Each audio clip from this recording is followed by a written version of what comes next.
అమ్మా సావిత్రి, మీ అన్నయ్య అనుకుంటాను, ఫోన్ ఎత్తు. మా అన్నయ్య. హలో, నేనమ్మా అన్నయ్యని. అన్నయ్య, నేను ఇక్కడ.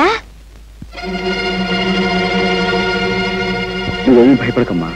నేను హోటల్ సవేరా రూమ్ నెంబర్ 420లో ఉంటున్నాను. నువ్వు ఏదో రకంగా ఎస్పీ గారిని మాయ చేసి వెంటనే ఇక్కడికి వచ్చేసి నీకోసం ఎదురు చూస్తూ ఉంటాను. సరే అమ్మా? ఏముంటున్నాడండి మా అన్నయ్య? నువ్వు ఇక్కడే ఉండమ్మా, ఇంకో అరగంటలో నువ్వు మీ అన్నయ్యని కలుసుకునే ఏర్పాటు చేస్తాను.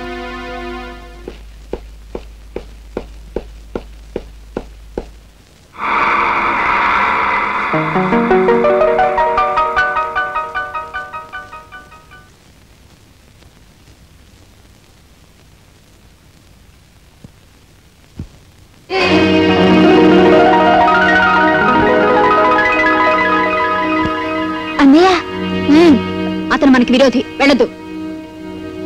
నీకే చెప్పారు, కూర్చో. అన్నయ్య, ఊరుకోమ్మా, ఊరుకోమ్మా. బాగున్నావు కదా? అన్నయ్య ఆయన